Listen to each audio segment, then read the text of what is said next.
Nimewahi kupata ukali wa mzee. Na siku moja alipiga simu, najua zake zilikuwa za asubuhi saa 11. Mimi nilikuwa najua kwa sababu kulikuwa kitu nilikuwa nimefanya hiyo siku nyingine. Kajua hii simu iko na taabu. Nikamwambia mama, wewe chukua hiyo. Mimi najua wewe utakuwa sawa. Kamuuliza ako wapi? Sema hayuko karibu.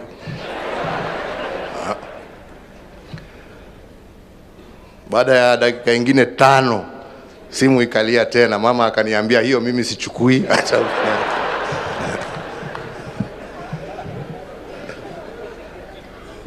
Nasema wacha nichukue. Ulikuwa wapi? Nilikuwa naoga. Nilikuwa najitayarisha. Wacha moto uwake. Simu ikapigwa chini pa, nikawachwa nimeshikilia namna hii.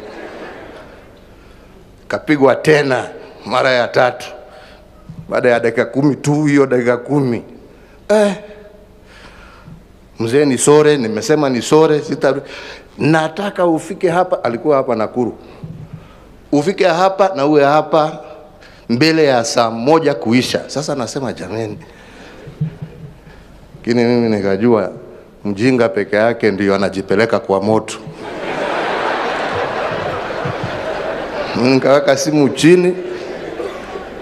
Vile Sali alisema hapa, karibu wiki moja mimi nikapotea huko chini. Mimi nikasema mimi sikaribii mpaka hii joto hii iishe. Lakini vile alikuwa mkali, hivyo tu akikusamehe alikuwa amekusamehe.